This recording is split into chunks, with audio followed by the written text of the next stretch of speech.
Hace muchos años, en la ciudad de Jazz, vivía una joven llamada Lami. Era una mujer hermosa y franca de 20 tantos años que vivía en Tuduanwada.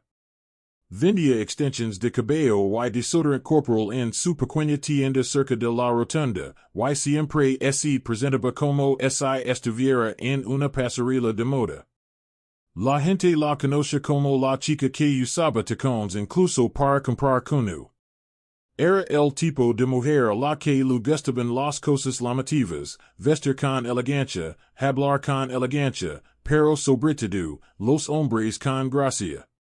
Sin embargo, su novio, Denjuma, era todo lo contrario.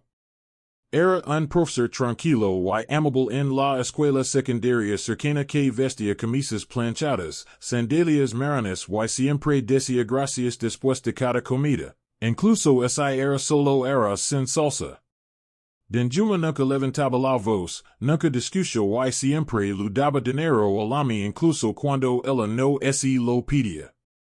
En resumen, la trataba como a una reina, y eso se convirtió en un problema.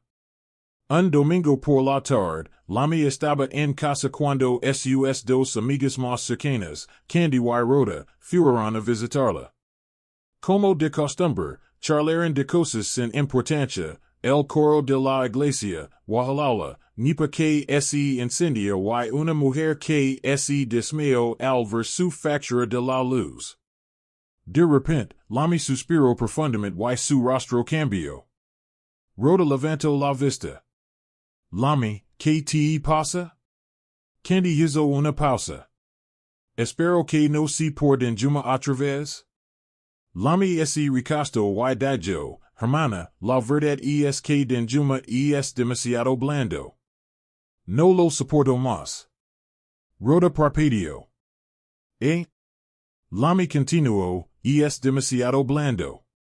Siempre está diciendo sí, cariño, lo siento, cariño, toma mi tarjeta, cariño. Por cualquier cosa, te envía un largo mensaje de texto con emojis de amor. Ya es demasiado. Candy se rió. Espera, ¿quieres decir que te quiere demasiado? Lami negó con la cabeza. No, se comporta como si fuera su mamá.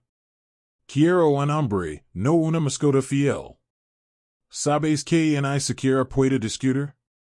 Lo dije que mi sopa no tenía sal y ni siquiera se enojo.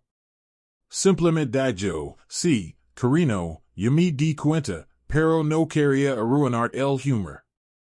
¿Quién hace eso? Las chicas estaban encarcajadas. Lami continuó, ¿sabes que la semana pasada trayó el almuerzo a mi tienda? Cuando me veo cargando con una carga pesada, me lo quito y incluso me ayudo a lavar la nevera. El guardia de seguridad me preguntó si era mi hermano. No puedo con eso. Rhoda sonrió. Pero Lami, eso sí que es dulce. Lami puso los ojos en blanco. No quiero dulce, quiero picante. Quiero pimienta. Quiero un hombre que se sienta en el air al entrar, no este que se confunde con una silla de plástico. Se rieron de nuevo, y entonces Candy se acercó. Espera, Lami, ¿quieres un hombre que te desafíe? Exactamente. Lami afirmó. Quiero a alguien que pueda ponerme en mi lugar, no abofetearme, pero al menos sacudirme un poco. Denjuma es demasiado blando para mi destino. Candy negó con la cabeza. Problema. Tienes lo que muchas mujeres anhelan, y aún así buscas pimienta. De verdad, la vida no tiene equilibrio. Esa misma noche, Denjuma fue a visitar a Lami a su casa. Lavaba un pastelito y dos paquetes de yogur. Su sonrisa era amplia, como siempre. Sorpresa, dijo en voz baja. Lami forzó una sonrisa. Oh, gracias. Se arrodilló y se aclaró la garganta con nerviosismo.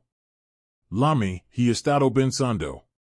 Iris to do lo que quiero en una mujer.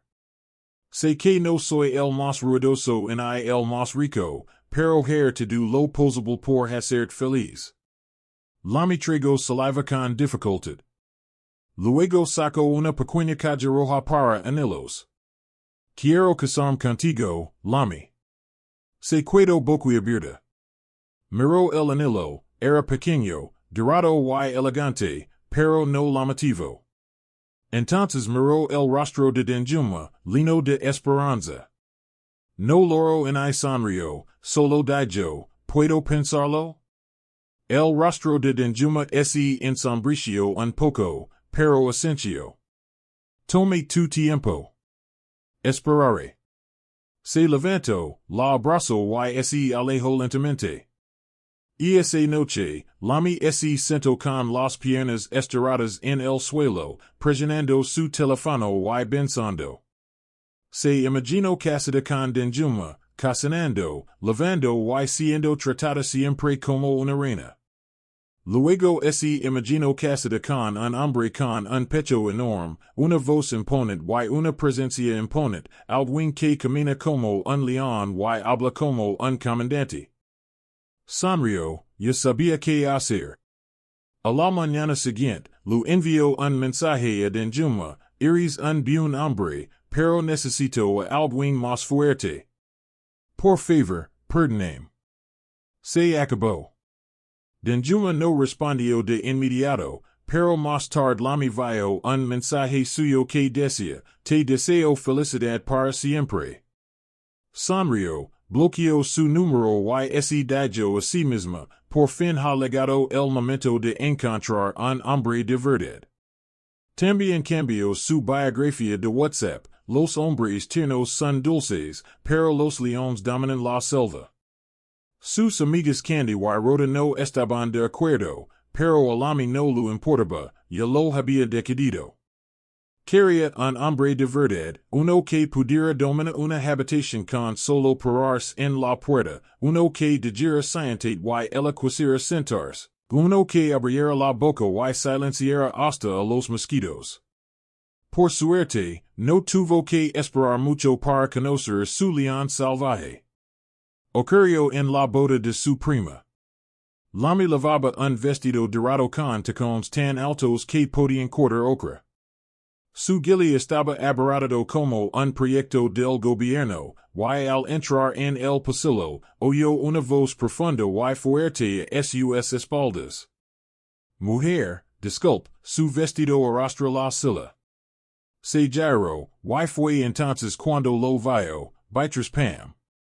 Era alto, de pecho ancho y voz grave. Su barba era como la melena de un león, y vestía un traje indígena negro que lucía el cuerpo como una segunda piel. Incluso caminaba con los hombres altos y anchos, como quien leva acra caliente bajo las axilas. La miró y dijo, ¿estás bien? Lami asintió lentamente.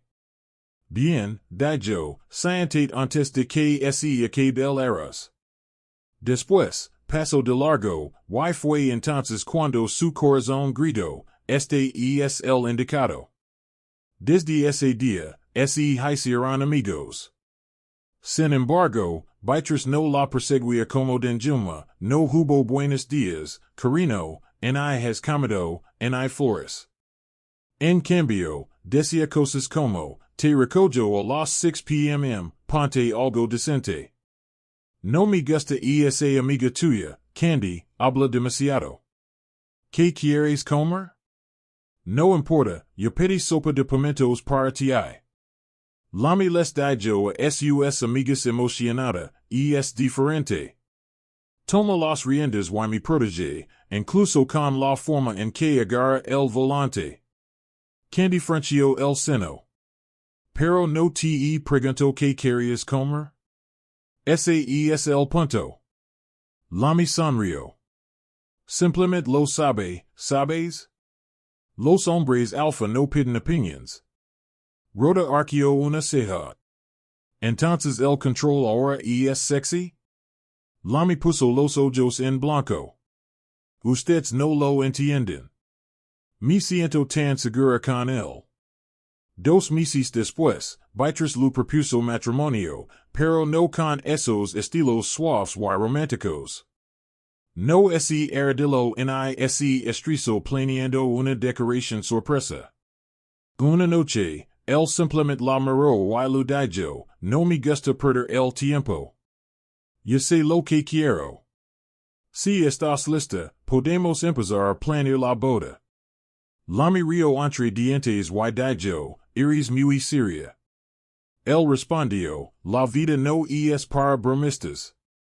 Ella lo miró con admiración, un verdadero león la había encontrado, y estaba diciendo lucir su vestido de novio y camina hacia el altar como la sra Pam. Todo iba a toda velocidad, y Lami creía que era algo bueno. Incluso cuando sus amigas intentaban hablar con ella, los recazaba con un gesto. Una semana antes de su boda tradicional, su madre fue a hablar con ella.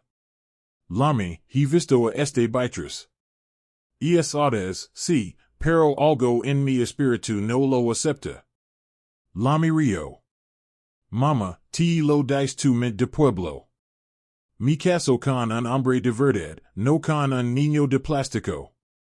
Su madre negó con la cabeza. Lami, sé lo que digo. Hombre de verdad no significa hombre malvado. Ten cuidado. Pero Lami hizo un gesto con la mano. Mama, no te preocupes, ya verás.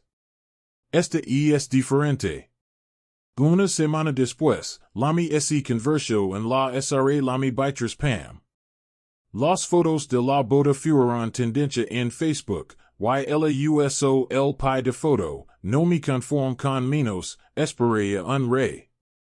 Todos la aclamaron, sus antiguos compañeros de clase estaban celosos, e incluso den Juma vio la publicación y lo dio me gusta. Lami sonrió para sí misma, y legado. Pero lo que no sabía era que acababa de entrar en una peligrosa guarida de leones. Para su gran sorpresa, la luna de miel terminó rápidamente, rapidísimo. ¿O acaso hubo luna de miel? Porque antes de que Lami pudiera colgar su vestido de novia en el armario, empezó a notar algo extraño. Comenzó la primera mañana después de la boda.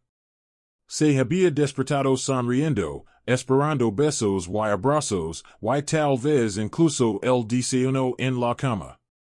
En cambio, Beatriz estaba junto a la puerta, con un papel marron A4 en la mano, y dijo, ven a la sala, tenemos que repasar las normas de la casa.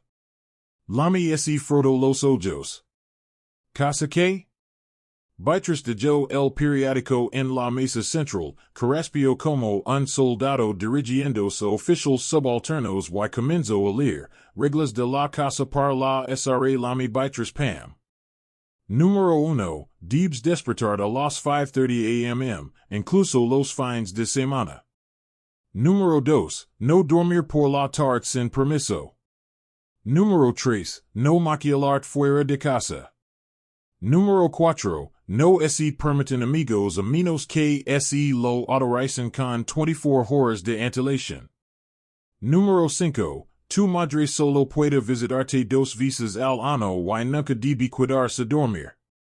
Número 6. Tu teléfono debe estar boca arriba en todo momento. Número 7. No se permiten pantalones, solo faldas o batas.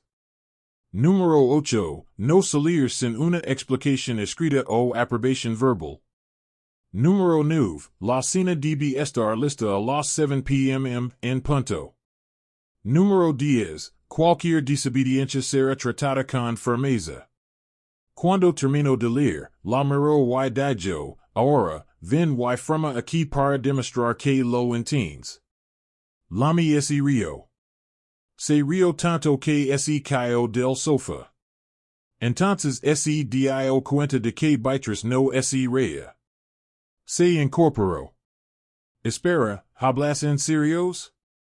Beatriz asintió. Muy en serios. Deja que intent mantener la calma. Lami bromeó, YKSI me pongo pantalones por error. Beatriz respondió sin pestañear, entonces me los quitarás a la fuerza. Se levantó lentamente. Beatriz, esto es prisión o matrimonio? Él se acercó. Ahora eres mi esposa. Ya no pueden comportarse como solteras. Ahora soy responsable de su vida. Lami parpadeó. Así que en siquiera tengo voz? Él se encogió de hombres. Bueno, puedes sugerir, pero la decisión final es mía. Lami lo miró con incredulidad, y en ese momento, el cofre que una vez admiró ahora parecía un muro de problemas. Los días siguientes estuvieron llenos de extraños ajustes. Beatriz lo dio un horario para cocinar, eras jollof los lunes, sopa egusi los miércoles, nada de arroz los domingos. Lo quito la tarjeta del cajero automático y lo dijo, ahora yo me encargo de todos los gastos.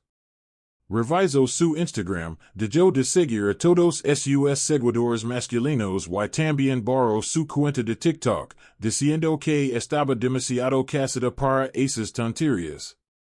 Lami intentó sonreír y sobrellevarlo. Se dijo a sí misma, quizás solo es protector, hasta que un día intentó llamar a su madre y Beatriz lo preguntó, ¿por qué la llamas otra vez? ¿No te llamó la semana pasada? Lami parpadeó. Beatriz, es mi madre. La fulminó con la mirada. ¿Y yo soy tu marido? Beatriz no se detuvo ahí. Estaba empeñado en aislar a Lami.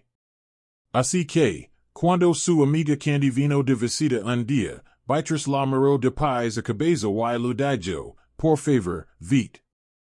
En esta casa no se aceptan amigos ruidosos. Candy parecía confundida. Yo, gritando? Beatriz asintió. Este es un hogar tranquilo. No necesitamos energía innecesaria. Lami se disculpó rápidamente y acompañó a su amiga a la salida. En cuanto se cerró la puerta, Beatriz sisió y dijo, esa chica es muy boquezas. No la quiero cerca de ti otra vez. A Lami se lo rompió un poco el corazón ese día, lo dolía admitirlo, pero se dio cuenta de que poco a poco se estaba convirtiendo en su prisionera. Esa noche, estaba en la cocina pelando name mientras Beatriz estaba en la sala viendo fútbol y gritándoles a los jugadores como si fuera el dueño del club. Miró el name distraídamente y pensó en cómo pasó de rirse con Denjuma a pedir permiso para dormir por la tarde. Pensó en cómo rechazó la paz por el poder, el amor por el control, la bondad por un pecho enorme y una barba. Contuvo las lágrimas, pero en el fondo, sabía que este hombre de verdad tenía un verdadero problema. A la tercera semana de matrimonio, Lami ya sabía que estaba en seriosos problemas. La casa ya no se sentía como un hogar, parecía un campo de entrenamiento, uno donde no podías reír demasiado fuerte. Poner tus vaqueros favoritos en siquiera comer arroz después de las 7 p.m. Beatriz no necesitaba gritar todos los días, a veces, su silencio era suficiente para romper un huso. Sus ojos se clavaban en ella como señales de advertencia, y cuando hablaba, era para corregirla, controlarla o dar órdenes. El hombre que una vez vio como un león ahora lo recordaba a una jaula cerrada sin llave. Pero Lami seguía intentando controlarse y se convencía a sí misma, es solo un cambio. Sé que me quiere. Tal vez solo necesito ser más obediente. Bueno, esa creencia se hizo añicos el día que su madre vino de visita. Era un miércoles por la tarde. Lami estaba bebiendo cuando oyó que llamaban a la puerta. Abrió y se quedó paralizada, su madre estaba allí, sonriendo y sosteniendo una pequeña nevera con sopa. Hija mía, acabo de decir, déjame sorprender, pequeña, te extraño. Lami casi loro. Abrazo a su madre con fuerza. Mama, entra rápido antes de que vuelva. Su madre hizo una pausa. ¿Quién es? Lami miró a su alrededor. Entra, mama. Por desgracia para Lami, Beatriz regresó a casa muy temprano ese día. Entró, vio unas pantuflas que no reconoció y ese quedó paralizado. Entró en la cocina y encontró a Mama Lami bebiendo agua y ayudando a recoger hojas aromáticas. Ni siquiera la saludó, simplemente preguntó, ¿Quién te dejó entrar en mi casa? Mama Lami se irguió. Mi hija lo hizo. Beatriz se volvió hacia Lami. ¿Me pediste permiso? Lami respondió con calma, no es una desconocida. Es mi madre. Acaba de llegar hoy. No se quedará mucho tiempo, te lo permito. Pero Beatriz levantó la mano, no para abortar, sino para silenciar. La próxima vez me informarás antes de dejar entrar a nadie en mi casa. Me da igual quien sí. Hay reglas en esta casa y hay que obedecerlas. Mama Lami dejó caer el cuenco lentamente. Beatriz, soy su madre. Beatriz miró a su suegra con frialdad. Tú no eres su marido. Un silencio gélido llenó la habitación como humo. Lami se interpuso entre ellos, asustada por lo que sucedería a continuación, su corazón latía como un generator en ese momento. Finalmente, Mama Lami recogió su bolso y se fue en silencio, no sin antes susurrar al oído a su hija, cuando estés cansada, vuelve a casa. Este no es un marido, es una bestia. Esa noche fue la más larga de la vida de Lami. Sirvió la cena en silencio, pero Beatriz no comió. Dejó caer la cuchara y dijo, me estás poniendo a prueba, Lami. Lami no dijo ni una palabra. Se levantó lentamente y la fulminó con la mirada. Me avergonzas delante de tu madre. Es mi madre, gritó Lami. Es un delito que me visite. Ese fue el detonante. En un abrir y cerrar de ojos, Beatriz levantó la mano y le dio una sonora, ardiente y ancestral bofetada que la hizo inclinar la cabeza. Lami se tambaleó, se levó la mano a la mejilla y lo miró conmocionada. Ni siquiera parecía arrepentido, él solo sisió, te lo advertí. Ella gritó, me pegaste. Él se burló, y me obligaste a hacerlo. No me vuelvas a provocar. Quedas advertido. Entonces entró en la habitación como un niño pequeño que acaba de ganar una pequeña peli. A la mañana siguiente, Beatriz le compró flores y pastel de carne. Los colocó sobre la mesa como una ofrenda de paz. Sobre lo de anoche, tuve que reajustar la cabeza. Estabas desviando. Lami no respondió. Simplemente cogió el pastel de carne, lo partió por la mitad y se quedó mirando el vapor. De repente, ya no olía a pastel de carne, olía a bomba. Forzó una sonrisa, asintió lentamente y dijo, gracias. Pero en su mente, una vocecita había empezado a susurrar, este león es capaz de devorar la vida. Tras esa primera bofetada, Lami comprendió algo doloroso, como cuando nipa ilumina y de repente ves las cucarachas que no sabías que estaban en tu habitación. Había pensado que se casaba con un león, pero ahora sabía que no era un león, era un cazador, y ella, la presa. Por desgracia para ella, Beatriz empeoró. Ahora que la había reiniciado, redoblaba sus reglas. Recogía su teléfono todas las noches a las 7 p.m. como una matrona de internado. Desinstaló su WhatsApp, diciendo que no había necesidad de hablar con gente innecesaria. Dejó de hablar con sus amigos e incluso con su prima Aisha, de quien decía que era una mala influencia. Rompio el control remoto de la televisión porque crea que no necesitaba telenovelas ahora que estaba casada. Incluso lo cambio el tono de llamada of la obediencia y es mejor que el sacrificio. El día que Lami intentó ir al mercado sin avisarle, la llamó 15 veces seguidas. Cuando contestó, solo oyó vuelve a casa ya. Se dio la vuelta al instante y así fue a casa. Lami también dejó de vestirse como le gustaba. Beatriz ni siquiera necesitó quemar su ropa, él solo se aseguró de que ella supiera que no eran material de esposa, así que los guardó ella sola. Ahora caminaba y vivía como una sombra, hasta su espejo empezó a olvidar su rostro. Y entonces, su aniversario de bodas. Lami preparó una sopa especial y se puso su mejor bata. Beatriz llegó tarde, se lo que eran los leaves de golpe y dijo, porque el aceite de motor esta sopa. Lami parpadeó. Use el aceite de palma de tu madre. ¿Te pedí que usaras ese? No comió su comida, ni siquiera le deseo feliz aniversario. En cambio, subió el volumen del teléfono y se puso a ver karate. Esa noche, Lami se sentó en la esquina de la cama, mirando al techo y abrazando la almohada como un bebé. La semana siguiente, recibió una llamada de su prima Aisha, su prima favorita. Aisha estaba a punto de mudarse a Canadá, así que le rogó, Lami, por favor, ven a verme mañana. Me voy el sábado.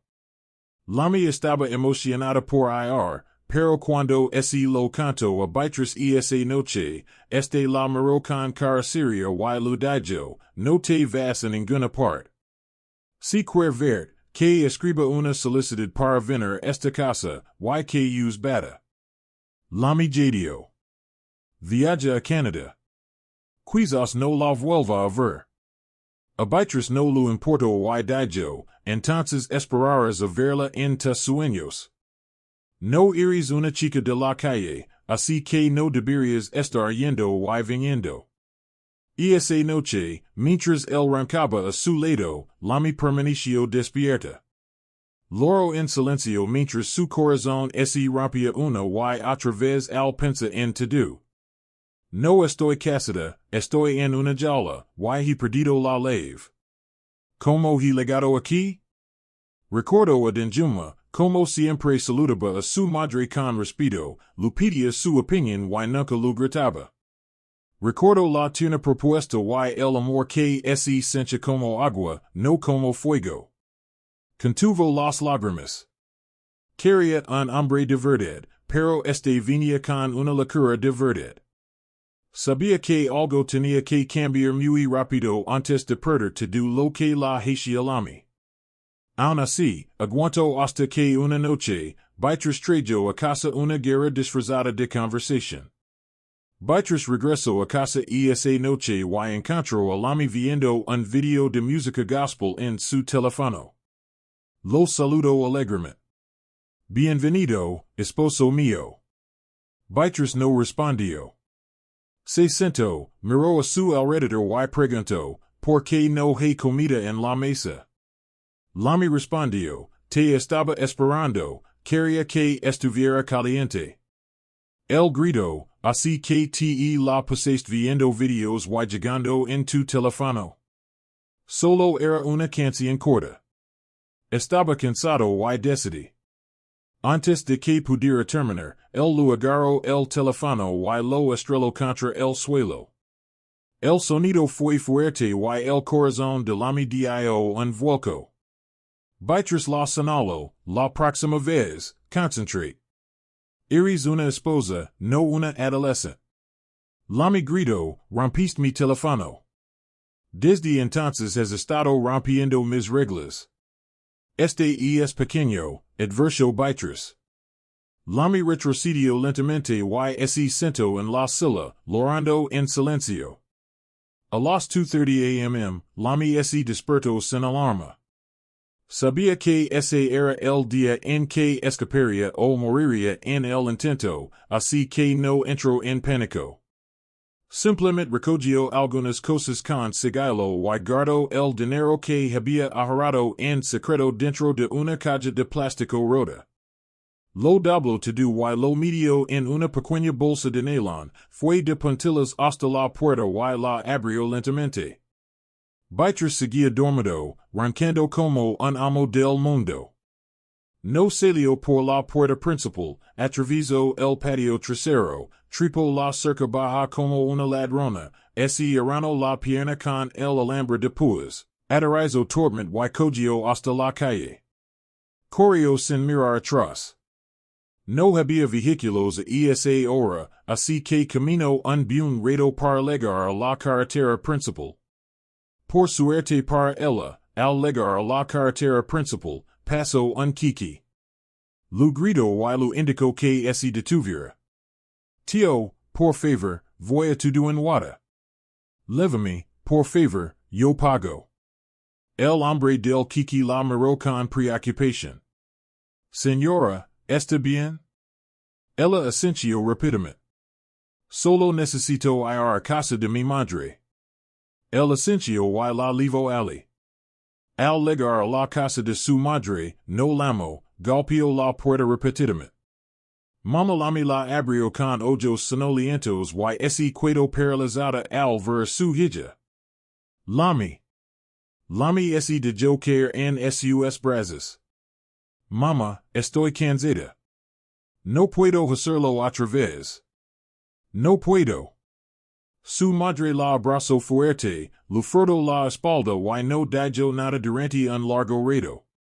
Luego susurró, has vuelto a casa. Aquí estás a salvo. Esa noche, por primera vez en meses, Lami durmió profundamente. No hubo gritos que la asustaran ni pasos pasados que le hicieran palpitar el corazón. Una semana después de que Lami escapara de la casa de Beatriz, los moratones de su cuerpo se habían desvanecido, aunque los de su corazón aún permanecían. Planeaba empezar una nueva vida, poco a poco. Incluso había planeado revivir su negocio de extensiones de cabello, pero sin saberlo, los problemas aún no habían terminado. Un sábado por la tarde, Lami fue a un pequeño restaurante del pueblo a comer y tomar aire fresco. Estaba sentada junto a la ventana, tomando zumo de fruta y leyendo mensajes en su móvil, cuando oyó una voz profunda y familiar a sus espaldas. Así que aquí es donde te escondes. El corazón casi le dio un vuelco. Levantó la vista y empezó a temblar al ver a Beatriz, erguido con su traje típico, con la mirada furiosa y los ojos rojos como si quisiera devorarla. ¿Qué haces aquí? Consiguió preguntar. Beatriz le dedicó una sonrisa mordaz. ¿Crees que puedes avergonzarme y desaparecer? Beatriz, por favor, no vuelvo. Se acabó. Agarró la silla frente a ella, se inclinó y gruñó, eres mi esposa. Eso significa que eres de mi propiedad. Solo te vas cuando yo lo diga. Los del restaurante se girarán para mirarlos. Beatriz, por favor, baja la voz, me estás avergonzando. Calit. Espito. Escúchame, recoge tus cosas y vuelve a casa ya. No lo diré otra vez. Golpeó la mesa con la mano, y fue entonces cuando una voz tranquila pero firme los interrumpió. Así es como se les habla a las mujeres. Todos se giraron para mirar a esa persona, y Lami no podía creer lo que veía. Era Denjuma, vestido con una camisa blanca limpia, de pie junto al mostrador con una bolsa de comida para lavar en una mano, con aspecto tranquilo pero listo. Beatriz se burló, así que la profesora de Bill está aquí? ¿Corrió a tus brazos ahora? ¿Eres el pequeño hero que tiene? Denjuma no parpadeó. No corrió hacia mí. Creo que de tu tortura. YSI la tacas aqui, me assegurar de que te arrepientas. Beatriz esse puso de pai. Así que crees que puedes pelear conmigo? Denjuma de yo quer la bolsa que sostenía, dio un paso adelante y dijo sin pestañear, pruebame. Lami parpadeó 3 veces. Nunca había visto a Denjuma así. No estaba enojado ni gritaba, simplemente estaba seguro, fuerte y listo. Beatriz rió con incredulidad, negó con la cabeza y ese giro hacia Lami. Tien suerte hoy, pero esto no es el final. Salió dando un portazo. A Lami lu temblaban las piernas. Se sentó lentamente y ese secó las lágrimas. Denjuma se acercó a ella. ¿Estás bien? Ella asintió. Gracias. Ni siquiera sé que decir. Denjuma sonrió. No tienes que decir nada. Lo miró, con dificultad para creer que el mismo Denjuma al que una vez abandonó por ser demasiado blando se hubiera enfrentado a un hombre tan fuerte como una muralla sin convertirse en un monstruo. Denjuma, me equivoco contigo. Volvió a sonreír. No pasa nada. Mucha gente confunde la bondad con la debilidad. Lami tragó saliva con dificultad y preguntó, ¿on piensas en mí? Pero antes de que Denjuma pudiera responder, una voz femenina los interrumpió. Cariño, tragó el agua. Una hermosa mujer se acercó a él. Miró a Lami y sonrió cortamente. Hola. Denjuma también lu sonrió. Lami, ella es María, mi prometida. María sonrió. Lami, me hablo de ti. Espero que estés bien. Lami asintió y forzó una sonrisa. Sí, voy por buen camino, gracias. Denjuma tomó la mano de su prometida, miró a Lami y dijo, siempre te dice lo mejor, y sigo diciéndotelo. Y luego se dieron la vuelta y salieron juntos. Lami se quedó allí, paralizada, un buen rato. Tras recuperarse, cogió su bolso, se levantó y se dijo a sí misma, hoy un hombre muy amable, pensando que era débil, sin saber que era su fuerza, la que no hier, no grito y no se quiebra para demostrar algo. Finalmente, salió del restaurante con la cabeza bien alta, no porque no se arrepintiera de sus actos, sino porque ahora tenía sabiduría, y a partir de ese día, ningún león volvería a engañarla. Gracias por ver la historia.